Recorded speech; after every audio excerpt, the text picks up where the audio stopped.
मैं ज्योतिर्विद डॉक्टर गजेंद्राचार्य, प्रकाशक विशाल ज्योतिष कार्यालय 2037/3 बोध गया मठ बैजनाथा कमच्छा वाराणसी से यूट्यूब चैनल के माध्यम से अपने सभी सब्सक्राइबर लोग के लिए तथा संपूर्ण देशवासियों को ज्योतिष शास्त्र का विशेष ज्ञान प्राप्ति हेतु अपनी 25 रचनाओं में यह स्वर्णिम रचना बृहद ज्योतिष रहस्य है, जो कि 5151 पृष्ठों में शुद्ध हिंदी भाषा में 5005 कुंडलियों से युक्त 5 खंडों में विभक्त है।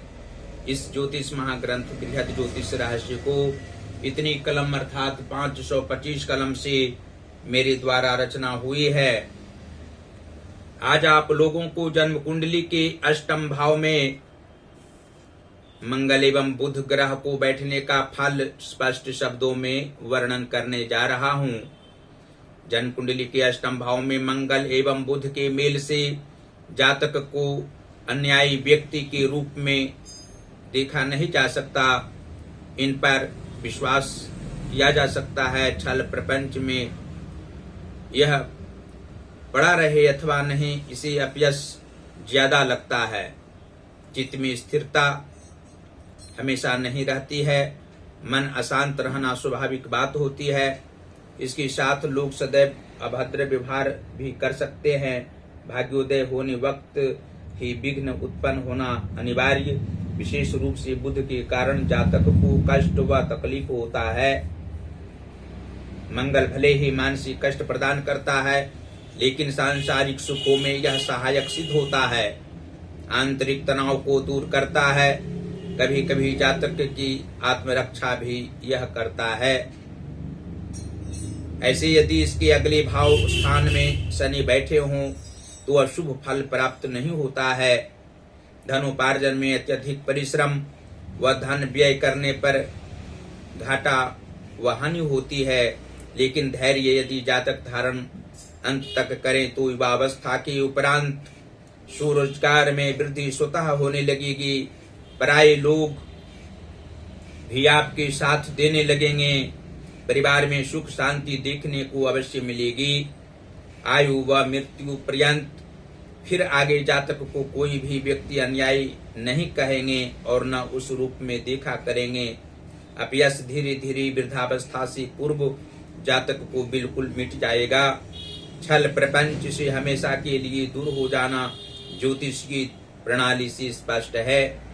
और यह भी स्पष्ट शब्दों में आप लोग जान सकते हैं कि जन्म कुंडली के एकादश भाव के स्वामी बुध ग्रह हों तथा पंचम भाव के स्वामी गुरु बृहस्पति हों तो अष्टम भाव स्थित मंगल एवं बुध के प्रभाव से जातक को प्रभावशाली व्यक्ति से भी संपर्क रहा करता है।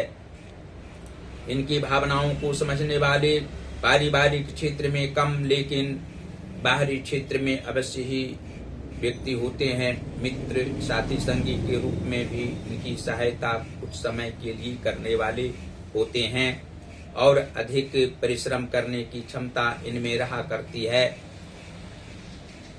अपने पुत्र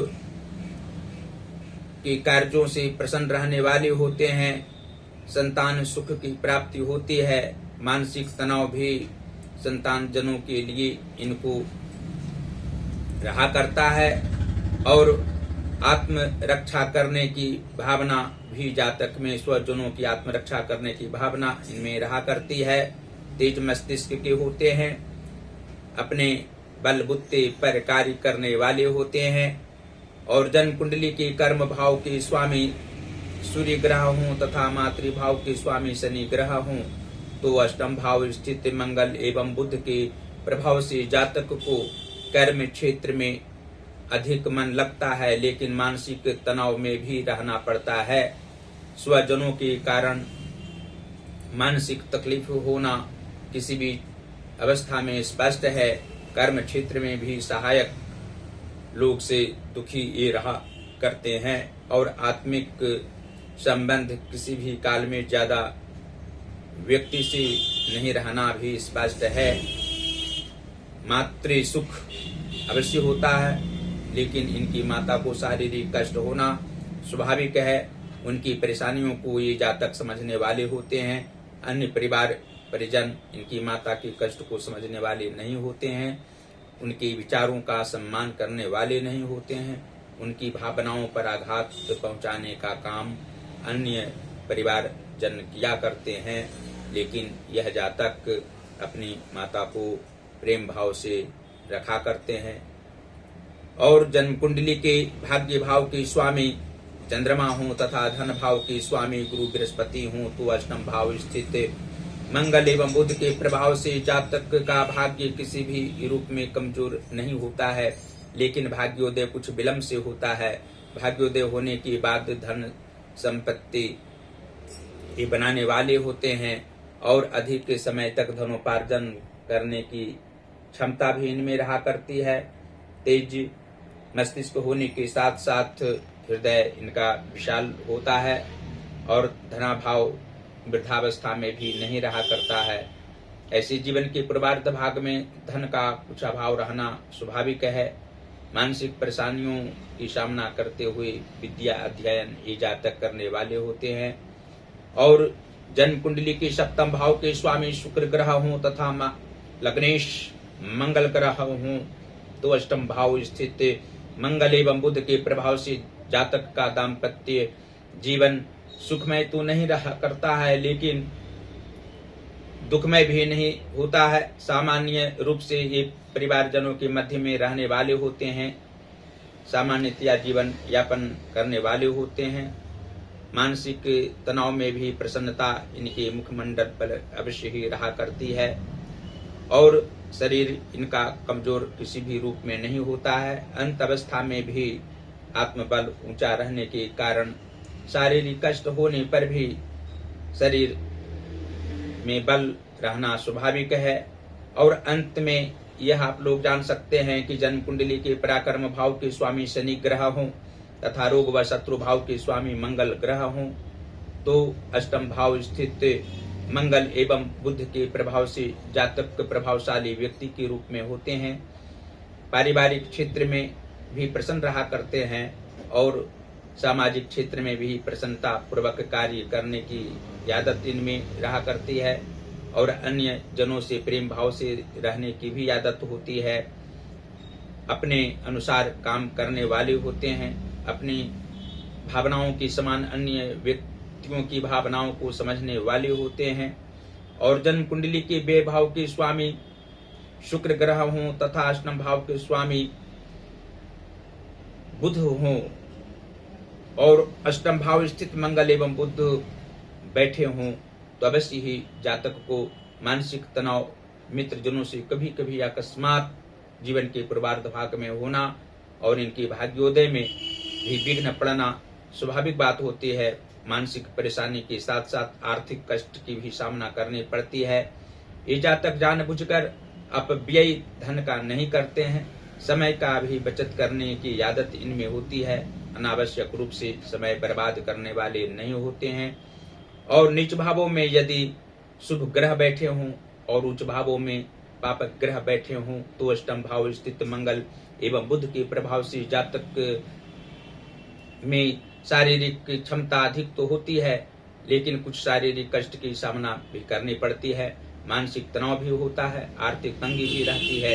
इसके लिए मंगलवार को हनुमान जी की आराधना अवश्य ही करनी चाहिए। हनुमान जी का पाठ मुख्य रूप से हनुमान अष्टक का पाठ करने से और हनुमान चालीसा का भी पाठ प्रत्येक शनिवार और मंगलवार को करने से शारीरिक कष्ट नहीं होगा, मानसिक तनाव उत्पन्न नहीं होगा और आर्थिक तंगी भी नहीं रहेगी। साथ ही भगवान शिव की आराधना पंचाक्षरी मंत्र से नमः शिवाय इस मंत्र करने से अष्टम भाव स्थित मंगल एवं बुध का प्रभाव उत्तम रहता है, उत्तम फल देने वाला होता है और गणेश जी की भी आराधना करनी चाहिए। साथ ही दुर्गा सप्तशती का पाठ का कोई भी मंत्र प्रत्येक दिन एक मंत्र भी पढ़ने से पाठ करने से अवश्य ही सुख शांति पूर्वक जीवन यापन होना स्वाभाविक बात होगी और मानसिक तनाव जीवन में पारिवारिक क्षेत्र में मुख्य रूप से नहीं होगा, आर्थिक तंगी किसी भी रूप में नहीं रहेगी। और अंत में फिर इस ज्योतिष महाग्रंथ बृहद ज्योतिष रहस्य को आप लोगों को अपने अपने घरों में मंगवाने के लिए कहेंगे। इसको मंगवाने से अवश्य ही ज्योतिष शास्त्र का ज्ञान प्राप्त होगा और इसके माध्यम से सांसारिक जो दुख होते हैं जन्म कुंडली को पढ़ने के बाद, उसको समझने के बाद निदान यदि आप कराते हैं तो अवश्य ही सारी समस्याओं का समाधान इस ज्योतिष महाग्रंथ के अंतर्गत निहित है। आप लोग अवश्य ही इसको मंगवावे, हमसे सीधा संपर्क कर सकते हैं और यहाँ हम प्रकाशिकीय कार्य कर सकते हैं। हिंदी का पुस्तक प्रकाशित करा सकते हैं, संस्कृत का पुस्तक प्रकाशित करा सकते हैं, इंग्लिश का भी बुक प्रकाशित करा सकते हैं। यहाँ से हमसे सीधा संपर्क आप लोग कर सकते हैं। पहला संपर्क का नंबर है जो मेरा व्हाट्सएप नंबर है 94 अर्थात 94512287 और 47। दूसरा नंबर है जो मेरा पेटीएम नंबर है 88407617 और 92। और आप लोगों को विशेष रूप से हम बताना चाहते हैं कि अपनी 25 रचनाओं में जो मेरी 7वीं रचना योग साधना निधि 125 प्रश्नोत्तर में उद्धृत है, इसका एक एक प्रश्न इंस्टाग्राम पर हम देते हैं। अवश्य ही इंस्टाग्राम पर ज्योतिष महाज्ञान अकाउंट को आप लोग खोलें, देखें और हमारी वीडियो को अवश्य ही आप लोग देखें। योग साधना निधि का जो प्रश्न है उसको आप समझें और इस योग साधना निधि पुस्तक अवश्य ही अपने अपने घरों में मंगवावें। 900 रुपया मात्र मूल्य रखा गया है। इससे आप लोगों को अवश्य ही योग साधना से संबंधित जितने भी प्रश्न इसमें हैं आप लोग के लिए बहुत उपयोगी है और आप लोग निरोग अवश्य ही इसके माध्यम से रहेंगे, यह मुझे पूर्ण विश्वास है। और वाक्योपदेश जो मेरी 18वीं रचना है 3333 वर्णानुक्रम उपदेशात्मक वाक्यों में उद्धृत, इसका एक एक वाक्य भी इंस्टाग्राम पर देते हैं, फेसबुक पर देते हैं। अवश्य ही इंस्टाग्राम पर हमारा जो इसमें वाक्य है इस वाक्य को आप लोग वीडियो के माध्यम से देखें और आत्मज्ञान प्राप्त करें। 1100 रुपया मूल्य वाक्योपदेश इस पुस्तक का रखा गया है। आप लोग अपने अपने घरों में, विद्यालय विश्वविद्यालयों में कभी कहीं भी मंगा सकते हैं और आत्मज्ञान वाक्योपदेश के द्वारा प्राप्त कर सकते हैं। और अन्य सारी पुस्तकें भी हमारी है जो आप लोग हमसे संपर्क करके और पुस्तक के यहाँ से मंगा सकते हैं। जो ज्योतिष महाज्ञान चैनल यूट्यूब पर है उसको अवश्य ही आप लोग सब्सक्राइब करें, घंटे का बटन दबाना कदापि न भूलें और हमारी वीडियो को शेयर करते रहें, लाइक करते रहें। देवादिदेव महादेव की असीम कृपा आप लोगों पर निरंतर बनी हुई रहे। माता अन्नपूर्णा जी की भी कृपा बरसती रहे निरंतर। परिवार परिजनों के साथ सुखमय जीवन व्यतीत करते रहें आप लोग और हमारे सभी वीडियो को अवश्य ही देखते रहें और आत्म ज्ञान प्राप्त करते रहें। धन्यवाद।